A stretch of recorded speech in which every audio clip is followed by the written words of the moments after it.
আল্লাহ বলছে বান্দা আমার নিকটে চাও, আমি যদি আল্লাহ ছাড়া অন্যর কাছে চাই আল্লাহ বলবে হলো না।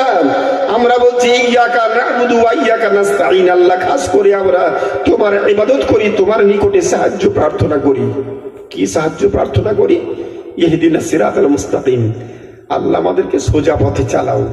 সিরাতাল্লাযীনা আন'আমতা আলাইহিম, ওই পথে চালাও যেই পথে চলার কারণে যাদেরকে তুমি পুরস্কৃত করেছো, নিয়ামত দান করেছো, আল্লাহ তাদের পথে আমাদেরকে চালাও। অভিশপ্ত পথ, বাতিল পথ, নমরুদের পথ, কারুনের পথ, সাদ্দাদের পথ, ফেরাউনের পথ, গায়রিল মাগদুবি আলাইহিম ওয়ালাদ-দাল্লিন, ওই অভিশপ্ত পথে আমাদের চালায়ও না। সব শ্রেণীর মানুষ ওই কথাটাই বলে, সে যেখানেই হাত বাঁধুক না কেন, এখানে এখানে এখানে এখানে যেখানেই বাঁধুক বা না বাঁধুক না কেন, সবাই কিন্তু ওই কথাটাই আমরা বলি, বলি না ভাই? প্রশংসা মাত্র আল্লাহর, আল্লাহর প্রশংসার পরে পরে বিশ্বগুরু জগৎগুরু শাহনশাহ জীবাতার, বিশ্বের শান্তির দূত, সাম্যের প্রতীক, যে নবী জন্মসূত্রে পৃথিবীর শিক্ষক।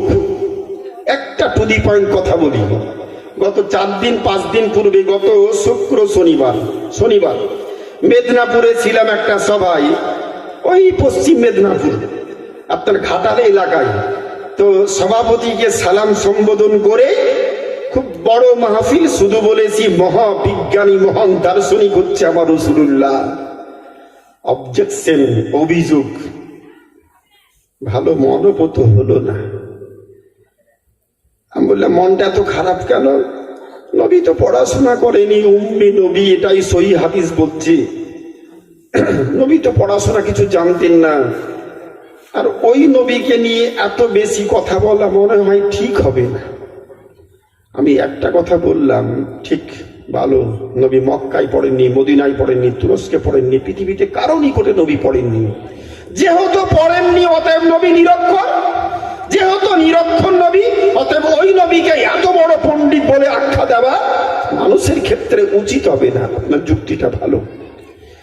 আমি একটা কথা বললাম শিক্ষামূলক, আমি তো আপনার এখানে ব্যবসা করতে আসিনি, শিক্ষা কিছু বলবো, কিছু আপনি শিখবেন, আমি কিছু শিখাবো।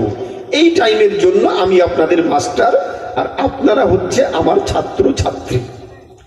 যদি আমি বোঝাতে পারি, আপনারা যদি বুঝেন, তাহলে আমি যোগ্য শিক্ষক হব। আমি বললাম, বুঝালাম, আপনারা আমার কথা কেউ বুঝতেই পারলেন না। আমি যতই চিৎকার করি না কেন, ভালো শিক্ষক আমি হব না। অতক্ষণ পর্যন্ত ভালো শিক্ষক হব না যতক্ষণ পর্যন্ত আমার কথাটা আপনি বুঝতে না পারবেন, তাই না? বুঝতে পারলে আমি শিক্ষক হব, আর যদি বুঝতেই না পারেন তা আমার ফালতু বেকার বকাই হলো। আমি বললাম ওয়া আ হসই দীর্ঘই বাংলা বর্ণ আমি জানি না। সভাপতিকে বললাম আমি জানি না, মনে করেন জানি না। আচ্ছা, যেহেতু আমি বাংলা বর্ণ জানি না, ওই বাংলা বর্ণ দিয়ে যদি কোনো বাক্য লেখা থাকে, কোনো গল্প লেখা থাকে, কোনো কবিতা লেখা থাকে, কোনো গদ্যাংশ পদ্যাংশ লেখা থাকে, আমি পড়তে পারবো? বলছেন না। আচ্ছা, পড়তে যখন পারবো না, বুঝতে পারবো? বলেন না। আচ্ছা, বুঝাতে পারবো কাউকে? বলছেন না।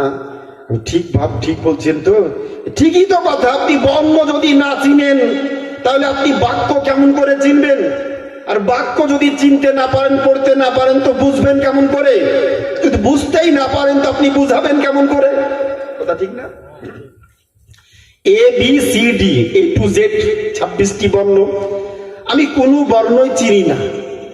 যেহেতু ইংরাজি বর্ণ আমি চিনি না, সাপোজ, তো ইংরাজি বর্ণ চিনি না, আর ওই ইংরাজি বর্ণ যেহেতু চিনি না, ইংরাজি বর্ণ দিয়ে যদি কোনো সেন্টেন্স থাকে ইংরাজিতে, to the headmaster, to the OC, to the BDO, to the SDO, to the SDPO, to the ADM, to the DM, আমি বর্ণই চিনি না, তো আমি পড়বো কেমন করে, তাই না? বর্ণ এবিসিডি চিনি না, তাহলে বাক্য পড়তে পারবো না? বলেন না। বাক্য বুঝতে পারবো? বলেন না। বুঝাতে পারবো? বলেন না। বুঝাতেও পারবো না, বলতেও পারবো না, ঠিক তো? বলে হ্যাঁ। তাহলে এবার 3 নাম্বার চলে আসি। আলিফ বা তা সা, এটা আরবি বর্ণ। আপনি বলছেন নবী আক্ষরিক জ্ঞান থেকে দূরে ছিলেন, নিরক্ষর। নবী আরবি অক্ষর চিনতেন না, কিছু স্কলার বক্তা ইউটিউবার কিছু স্কলার বক্তা বলছে, এপার বাংলা ওপার বাংলার বক্তা বলছে নবী তো আক্ষরিক জ্ঞানী ছিল না, আলিফ বাতাসা নবী কিছুই চিনতেন না। আস্তাগফিরুল্লাহ নাউজুবিল্লাহ। আচ্ছা, আলিফ বাতাসা নবী চিনতেন না, 1 মিনিট মেনে নিলাম, ঠিক ঠিক মেনে নিলাম, চিনতেন না। হ্যাঁ, আচ্ছা, ওই অন্য দিয়ে কোন বাক্য লেখা আছে, মনে করে আলহামদুলিল্লাহ রব্বিল আলামিন আর রহমানির রহিম, নবী বাক্য পড়তে পারতেন তো? ফর্মুলাই বলছে পারবেন না, যেহেতু বর্ণ চিনেন না। বর্ণ যেহেতু চিনেন না মানে বাক্য পড়তে পারবেন না। বাক্য যেহেতু পড়তে পারবেন না বাক্য বুঝতে পারবেন না। বাক্য যেহেতু বুঝতে পারবেন না বাক্য বুঝাতেও পারবেন না। কথা ঠিক না? বুঝাতে পারবেন না। কোরআন শরীফ আল্লাহর বাণী, কোন ভাষায়? বাংলা, আরবি, ইংরেজি না, আরবিতে। আমি হাদিস, বহুদিনের কথা, বহু পুরাতন প্রচলিত কথা, হাদিস সাহেব হজ করতে গিয়েছে, হজ থেকে ফিরে এসেছে, কি দেখলেন গো? ও সব কিছু আরবি, মক্কায় দেখলাম সব আরবি, মদিনায় দেখলাম সব আরবি, শুধু একটাই দেখলাম মক্কা মদিনার লোকেরা আজানটা বাংলা ভাষায় দিচ্ছে, ওটাই দেখলাম। আচ্ছা, আজান কি বাংলা ভাষায় হয়? ই ভাবছে আমাদের দেশে যেমন হয় মক্কা মদিনায় তুই একই আজান দিচ্ছে, ওটাই শুধু আমাদের সঙ্গে মিল দেখলাম, বাদ বাকি একটাও মিল দেখলাম না, শুধু আজানটাই দেখলাম। ওরা বাংলা ভাষাতে আজানটাই দিচ্ছে, আরবিতে আজান দিচ্ছে না, বাংলাতে দিচ্ছে, ওটাই দেখলাম। জি, বাংলায় দিচ্ছে। আরবি বর্ণ চিনি না যখন, তাহলে বাক্য চিনবো না। বাক্য যখন চিনবো না বাক্য বুঝতে পারবো না। বাক্য যখন বুঝতে পারবো না নিশ্চয়ই বাক্য বুঝাতেও পারবো না। যে হ্যাঁ তাই তো হবে ফর্মুলাই। আমি বললাম কোরআন শরীফটা বাংলা ভাষায় না, ইংরাজি ভাষায় না, আরবি ভাষায়? আরবি ভাষায়। আচ্ছা, নবী তো বর্ণ চিনেন না, তো নবী কোরআন পড়তে জানতেন না জানতেন না? এস বর্ণ, কথা বুঝছেন না? জানতেন না জানতেন না? একটু উত্তরটা দিয়ে দেন, বাস ক্লিয়ার, মশলা হয়ে যাবে। তখন মাস্টারটা বলছে, হুজুর আপনি এমন ভাবে জড়িয়ে আমাকে চতুর্দিক ঘেরাও করেছেন, যদি আমি বলি এই 5-6 হাজার লোকের সামনে যে নবী কোরআন পড়তে জানতেন না, যদি বলে দিই গোটা দেশের মানুষের গচ্ছিত লাঠি আমার পিঠ ছাড়া আর কোনো জায়গাতে পড়বে না, সব লাঠিগুলো আমার পিঠেই পড়বে যদি বলি নবী কোরআন পড়তে জানতেন না। কথা বুঝতে পেরেছেন? কোরআন পড়তে জানতেন না। আমি বিভিন্ন স্কলারকে বলছি, যারা মুখে মুখে চিৎকার করে বলছো, রক্ত গরম করে সৌন্দর্য চাহা নিয়ে বলছো নবী আলিফ বা তা সা কিছু জানতেন না যখন তার নবী কোরআন পড়তে জানতেন না। কোরআন যখন পড়তে জানতেন না, কোরআন নবী বুঝতেন না। যখন নিজে নবী কোরআন বুঝতেন না, তো কোরআন বুঝিয়েছেন কেমন করে? হ্যাঁ, 30 পারা কোরআন আল্লাহ শিক্ষিত ব্যক্তির উপর নাযিল না করে, তাহলে আল্লাহ পাক একজন নিরক্ষর ব্যক্তির উপরে 30 পারা কোরআন কেন নাযিল করলেন? কথা ঠিক না? আল্লাহ বলছেন আর রহমান আল্লামাল কোরআন, নবী গো আমি আল্লাহ তোমাকে শিখিয়েছি, পড়িয়েছি, কি শিখি জানো? 30 পারা কোরআন আমি আল্লাহ তোমাকে নিজের হাতে শিখিয়ে পৃথিবীর শিক্ষক করে প্রেরণ করেছি। জোরে বলুন আর রহমান আল্লামাল কোরআন। আল্লাহ বলছে আমি আল্লাহ তোমাকে নিজের হাতে 30 পারা কোরআন শিখিয়েছি। আচ্ছা, যেই স্রষ্টা আল্লাহ নবীকে নিজের হাতে 30 পারা কোরআন শিখিয়েছেন, তো আল্লাহ পাক নবীকে আলিফ বা তা সা শিখাননি? কোরআন শরীফটা শিখালেন আর আলিফ বা তা সা শিখালেন না? ওটাকে বাদ রাখলেন? বর্ণ ছাড়া কোনো বাক্য হয়? বর্ণ ছাড়া কোনো বাক্য হয়? হবে না, অসম্ভব, ইম্পসিবল। বর্ণ ছাড়া যেহেতু বাক্য হবে না, যাকে সম্বোধন করে আল্লাহ পাক বলছেন ইয়াসিন ওয়াল কোরআনিল হাকিম ইন্নাকা লামিনাল মুরসালিন। Yasin by the wise Quran, no doubt you have been minister the path Isa আলাইহিস সালাম declared after missal come the splendour of all the perfects and body ones and such a light upon the darkness of all the perfects have said because he is the messenger of Allah. আল্লাহ বলছে নবী গো আমি আল্লাহ তোমার প্রতি বিজ্ঞানময়, দর্শনময়, ভূগোলময় মহান গ্রন্থ আল্লাহ কোরআন অবতীর্ণ করেছি। কোরআন হচ্ছে বড় বিজ্ঞান, নবী হচ্ছেন মহাবিজ্ঞানী। কোরআন হচ্ছে বিজ্ঞান, নবী হচ্ছেন মহাবিজ্ঞানী, একজন মহাবিজ্ঞানী। আর তার সম্পর্কে বলবো নবী বর্ণ চিনতেন না, আলিফ বা তা সা চিনতেন না, ওয়াই এবিসিডি চিনতেন না। নবী পৃথিবীর কারো নিকটে পড়েননি, আল্লাহ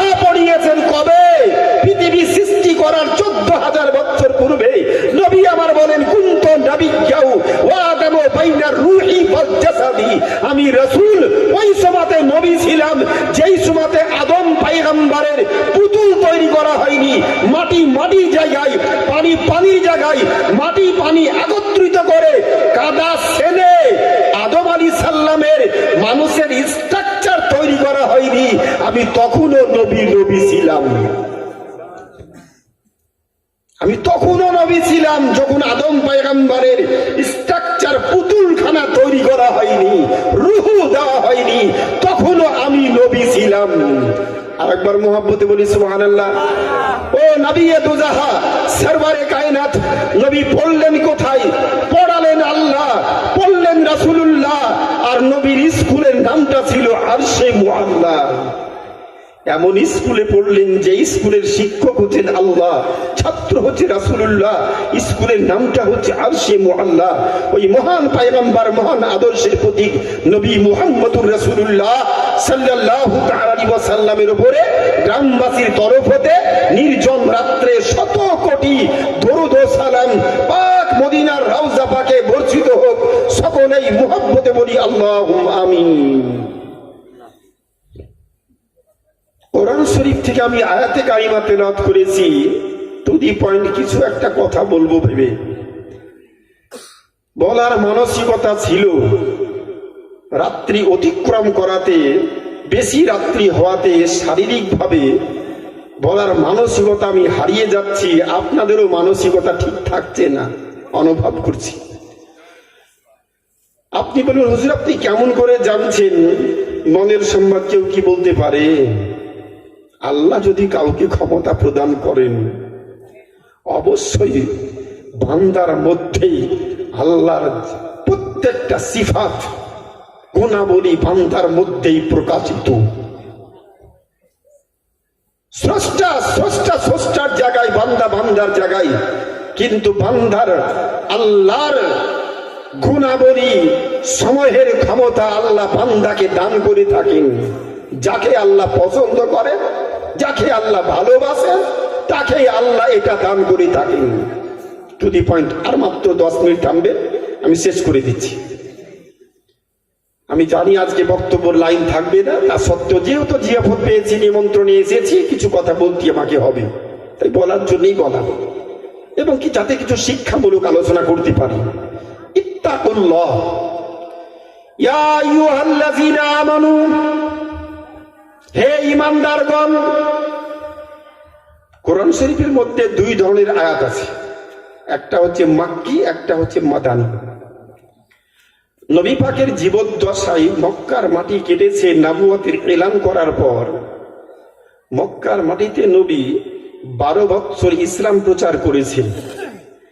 কাফির বেদিনদের অত্যাচারে অতিষ্ঠ হয়ে মক্কা ভূমি ত্যাগ করে হিজরত করে মদিনা শরীফে গিয়েছেন। 11 বছর থেকেছেন মদিনায়, মক্কার মাটিতে 12 বছর। 610 বছর যাবত পৃথিবীর মাটিতে কোনো পথ প্রদর্শক নবী নাই, নেতা নাই, বাদশা নাই, সুশাসক নাই। ব্যভিচারে নোংরামিতে দেশ পরিপূর্ণ। গোটা দেশের মাটিতে সর্বত্রই অশান্তির বার্তা। বড়দের শ্রদ্ধা নাই, ছোটদের স্নেহ নাই, নারী জাতির কোনো সম্মান ছিল না, মেয়েদের কোনো সম্মান ছিল না। কারো বাড়িতে কন্যা সন্তান জন্ম হলে 3 দিনের বাচ্চা, 4 দিনের বাচ্চা, 5 দিনের বাচ্চা, 1 সপ্তাহের বাচ্চা, মায়ের কোল থেকে ওই মেয়ে বাচ্চাটাকে ঝাটকা মেরে ছিনিয়ে নেওয়ার পর মায়ের চোখের সামনেই সন্তানকে ধারালো ছুরি দিয়ে কাজ করে জবাই করা হতো।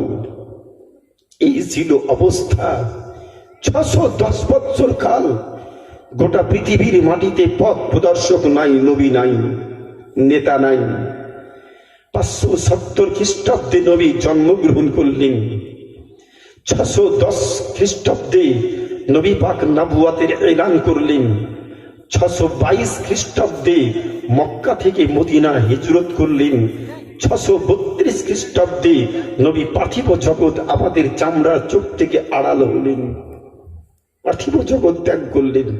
632 থেকে 634 2 বছর দেশের খলিফা আমিরুল মুমিনিন হযরতে আবু বকর সিদ্দিক রাদিয়াল্লাহু তাআলা আনহু। 634 থেকে 644 খ্রিস্টাব্দ পর্যন্ত দ্বিতীয় খলিফা হযরতে উমর ফারুক আজম আমিরুল মুমিনিন হযরতে উমর রাদিয়াল্লাহু তাআলা আনহু। 644 থেকে 657 খ্রিস্টাব্দ পর্যন্ত তৃতীয় খলিফা হযরতে উসমান গনি রাদিয়াল্লাহু তাআলা আনহু। 657 খ্রিস্টাব্দে হযরতে উসমান গনি রাদিয়াল্লাহু তাআলা আনহু শহীদ হওয়ার পর চতুর্থ খলিফা মদিনা থেকে রাজপ্রাসাদকে স্থানান্তরিত করে মদিনায় থাকলেন না। যে দেশে নবী নাই সেই দেশে আমি থাকবো না, ওখান থেকে পারস্য দেশে রওনা দিলেন। ইরাক, মেসোপটেমিয়া, পূর্বের নাম বর্তমান নাম ইরাক, পারস্য দেশের ইরাক ভূমিতে হাজির হলেন বাগদাদ শহরে। সেখানেই রাজপ্রাসাদ কায়েম করে ওখানে 657 থেকে 661 খ্রিস্টাব্দ পর্যন্ত দেশের চতুর্থ খলিফা আমিরুল মুমিনিন হযরতে আলী মুর্তজা রাদিয়াল্লাহু তাআলা আনহু। 661 খ্রিস্টাব্দে মসজিদে নাজাফ ফজরের সময় তিনি শহীদ হলেন। ফজরের নামাজ পড়া অবস্থাতেই মাথাখানা মাটিতে রেখে একবার সুবহান রাব্বিয়াল আলা তসবিহ পাঠ করেছেন, দ্বিতীয়বার পড়বেন। এমত অবস্থায় পিছন দিক থেকে গুটি গুটি পায়ে আব্দুল্লাহ ইবনে মুলজিম কুখ্যাত শয়তান বড় সুযোগ সুবিধা মনে করে ধারালো ছুরি গলার উপরে চাপিয়ে দিয়ে সাইয়্যিদুনা আমিরুল মুমিনিন আলী মুর্তজা একবার মাথাখানা মাটিতে রেখে সুবহান রাব্বিয়াল আলা পাঠ করেছেন, দ্বিতীয়বার পড়বেন। মুখে স স শব্দ চলে এসেছে, সুবহান রাব্বিয়াল আলা স শব্দ চলে এসেছে। ইতিহাস বলে এমত অবস্থায় তার গলার উপরে উলঙ্গ তরবারি চলে যায়। নামাজ অবস্থায় শেষ নিঃশ্বাস ত্যাগ করলেন। পঞ্চম খলিফা আমিরে মুয়াবিয়া 680 খ্রিস্টাব্দ পর্যন্ত দেশ শাসন করলেন। 681 খ্রিস্টাব্দে বাবার পৈতৃক সম্পত্তি ভেবে জালিয়াত, ফ্যাসিবাদ, যোদ্ধা,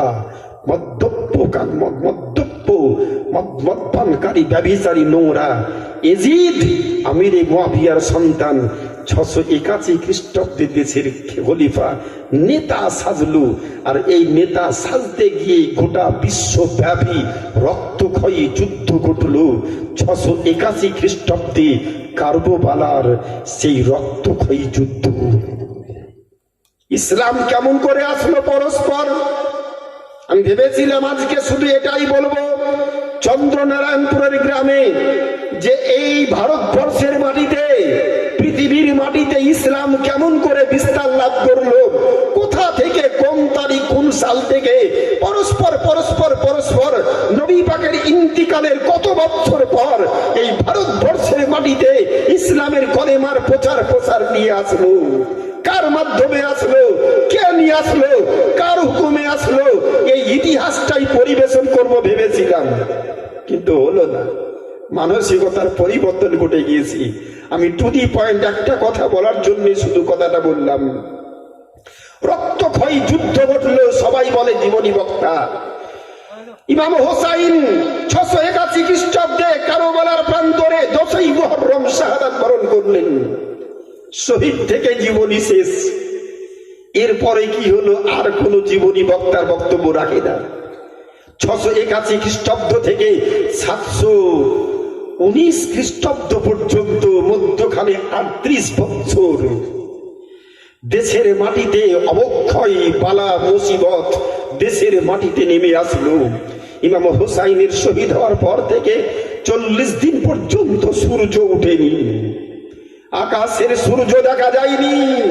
গোটা বিশ্বব্যাপী, দেশব্যাপী কুয়াশার মতো নিঝুম আকারে সবসময় রিমঝিম আকারে বৃষ্টি পড়েছে। কখনো কখনো বৃষ্টির সঙ্গে লাল রক্ত ঝরঝর করে আকাশ থেকে মাটিতে পড়েছে। মানুষের ফসলের ক্ষয়ক্ষতি হয়েছে। ইমাম হোসাইনের শহীদ হবার 41 দিনের মাথায় এজিদ প্রথম পৃথিবীর মাটিতে ক্যান্সার রোগে আক্রান্ত হয়ে 41 দিনের মাথায় এজিদ শয়তান মারা যায়। দেশের মাটিতে অশ্লীলতা, নোংরামি ছড়িয়ে যাবার ফলে 38 বছর ধরে সুশাসক দেশের মাটিতে ছিল না। ইমানদার ব্যক্তি ছিল না। চতুর্দিক থেকে এই বাগদাদের উপরে চরম ভাবে মানুষের প্রতি অত্যাচার অব্যাহত থেকেছে। 720 খ্রিস্টাব্দে আবু আব্দুল্লাহ আব্বাসিয়া পিরিয়ডের প্রথম দেশের শাসক আসলেন। দীর্ঘ 16 বছর দেশ শাসন করলেন।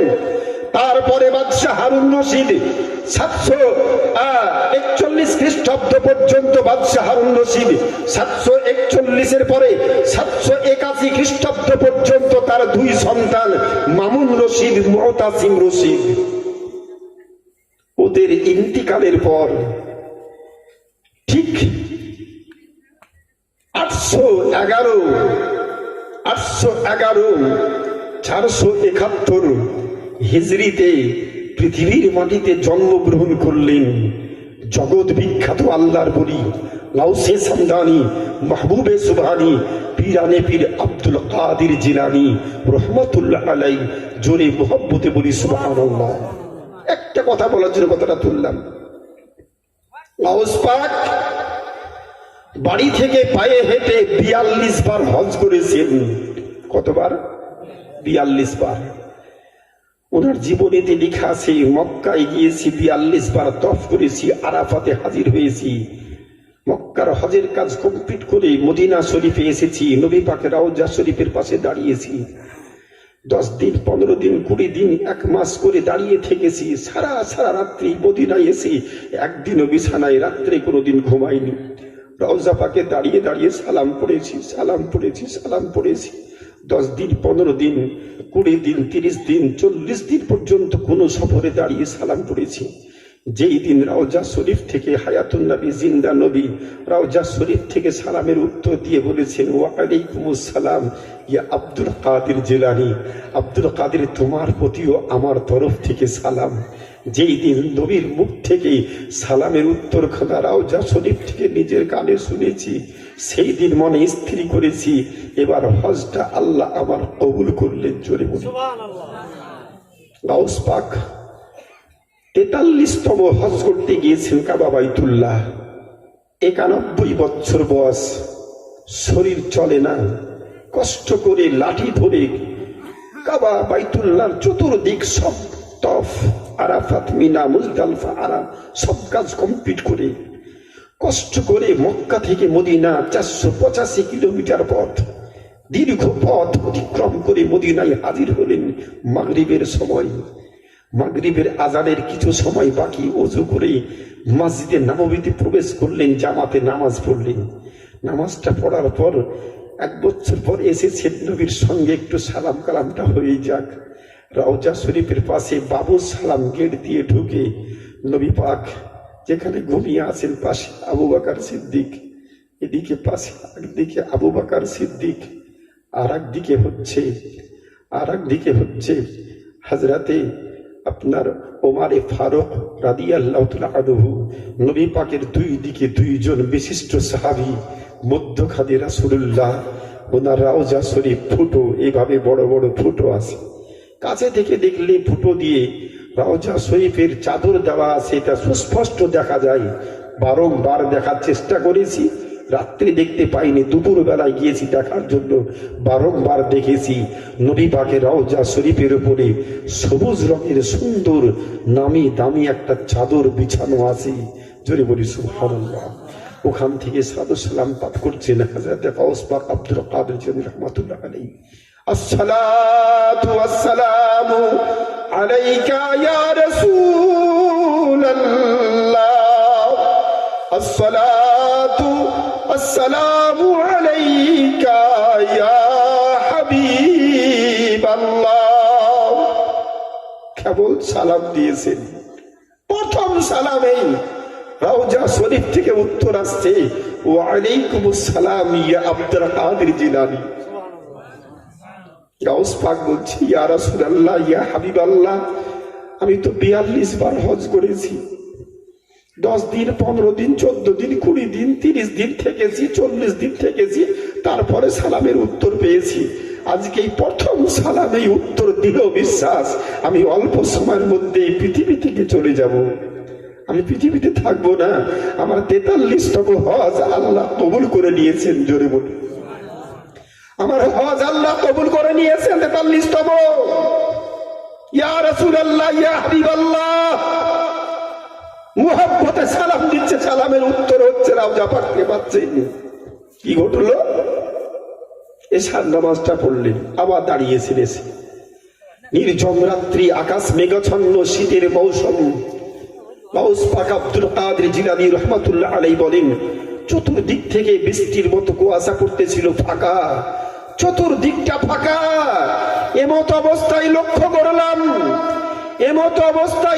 করলাম নির্জন রাত্রে আবার আমি দাঁড়িয়ে দাঁড়িয়ে সালাম পাঠ করতেছিলাম। দীর্ঘ সালাম পাঠ করার পরে আবার আওয়াজ আসছে, আব্দুল কাদের,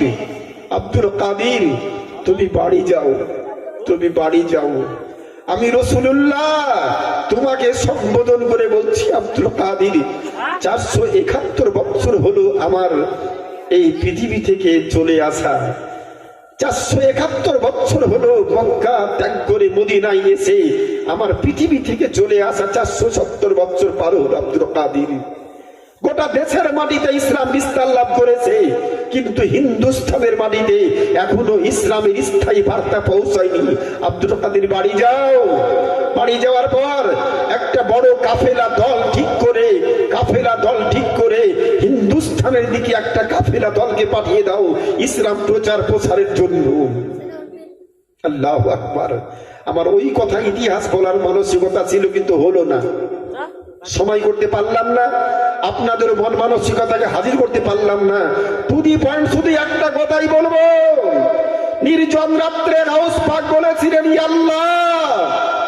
আল্লাহ 43 বার তফ করলাম, কাবা বাইতুল্লাহ তফ করলাম, হজ করলাম, 42 বার করেছি, তোমার কাছে এসেছি ইয়া রাসূলুল্লাহ, সালাম দিয়ে ইসলামের উত্তর পেয়েছি।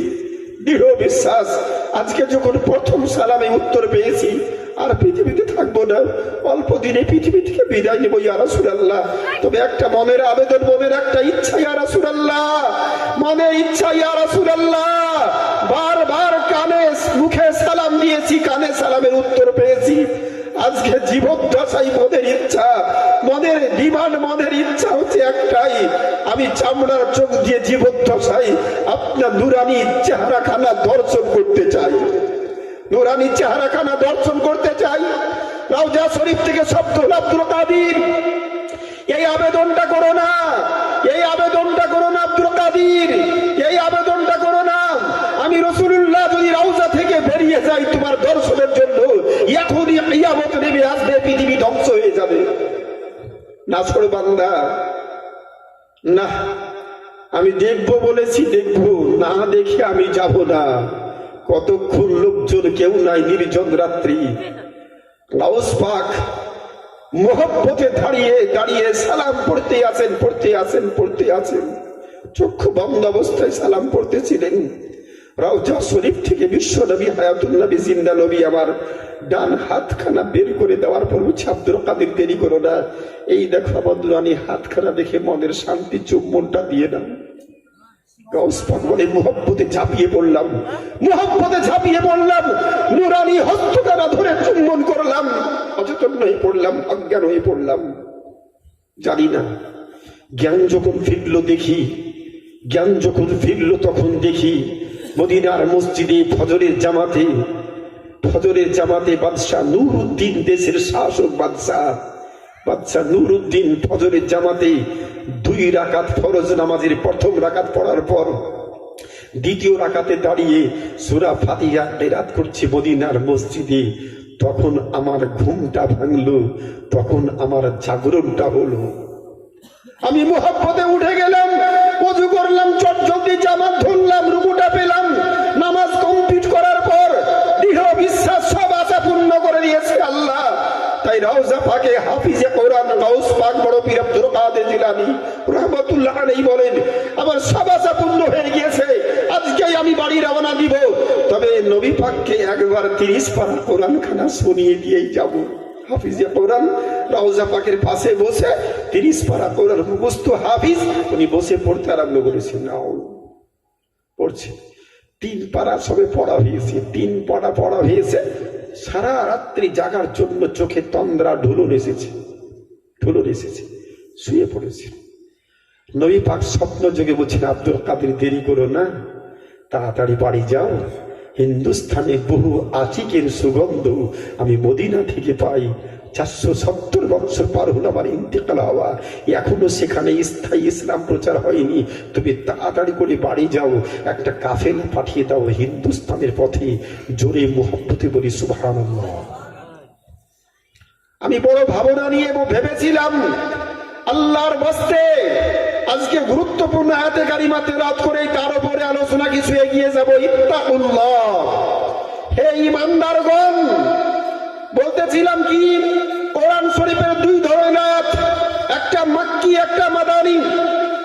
মক্কার মাটিতে যেই সমস্ত আয়াতগুলো অবতীর্ণ হয়েছে বেশিরভাগ সব জায়গাতে আল্লাহ পাক সম্বোধন করেছেন ইয়া আইয়ুহান নাস, হে মানব জাতি, হে মানব জাতি। আর যে আয়াতে আল্লাহ পাক বলেছেন ইয়া আইয়ুহাল্লাযিনা আমানু, হে ঈমানদারগণ, মদিনার মাটিতে যে আয়াতগুলো অবতীর্ণ হয়েছে সেখানে আল্লাহ সম্বোধন করেছেন ঈমানদার বলে। ঈমান আগে, আমল হচ্ছে পরে। আগে ঈমান, তারপরে হচ্ছে আমল। ঈমান হচ্ছে 1 নাম্বার, এক লিখলাম। আর নামাজ হচ্ছে 0। 1-এর পাশে 0 বসলে কত হয়? 10। রোজা হচ্ছে আর একটা 0, কত হলো? 100। হজ হলো আর একটা 0, কত হলো? 1000। যাকাত হলো আর একটা 0, 10,000। নেক আমল, দান খায়রাত আর একটা 0, 1 লাখ। সব 0 ডান দিকে। 0 দাম তখন যখন বাম দিকে সংখ্যা থাকবে, তাই না? বাম দিকের সংখ্যা মূল হচ্ছে 1, 2, 3 যা থাকলো, এরপরে 0 দাম থাকলো। নামাজ পড়লাম, রোজা করলাম, হজ করলাম, যাকাত দিলাম, দান খায়রাত করলাম, মাদ্রাসা করলাম, মসজিদ করলাম, কবরস্থানে জমি দান করলাম। আবার ঈমানটা আউট নাই, কোন আমলটা কাজে লাগলো না। আগে তাহলে ঈমান 1-এর পরে নামাজ হলে শূন্য মিলবে, রোজা হলে আর একটা শূন্য মিলবে, হজ হলে আর একটা শূন্য মিলবে, যাকাত হলে আর একটা শূন্য মিলবে, তওয়াফ হলে আর একটা শূন্য মিলবে, উমরা হলে একটা শূন্য মিলবে, দান করলে আর একটা শূন্য মিলবে, মসজিদ তৈরি করে একটা শূন্য মিলবে, মাদ্রাসা করলে আর একটা শূন্য মিলবে, সব কিছু মিলবে। কিন্তু 1 নাম্বারটা কি? ঈমান। আগে ঈমান থাকতে হবে, তবেই স্বর্ণের দাম থাকবে। ঈমান নাই, আমার স্বর্ণের কোনো দাম নাই। হ্যালো, বুঝাতে পারলাম? আল্লাহ বলছে ইয়া আইয়ুহাল্লাযীনা আমানু, হে ঈমানদারগণ, ইত্তাকুল্লাহ, তোমরা আমাকে ভয় করো। ভয় কেমন ভয়? একটা ছোট্ট কথা বলি, ভয়টা কেমন? রক্ত মাংস দেহ আমাদের না, সবারই জানে ভয় আছে। চোর ডাকাতের ভয়, পম পিস্তলের ভয়, মাস্তানের ভয়, গুলির ভয়, প্রশাসনের ভয়, বহু ধরনের ভয় আমাদের আছে। আল্লাহ বলেছেন ইত্তাকুল্লাহ, বান্দা আমাকে ভয় করো। ভয়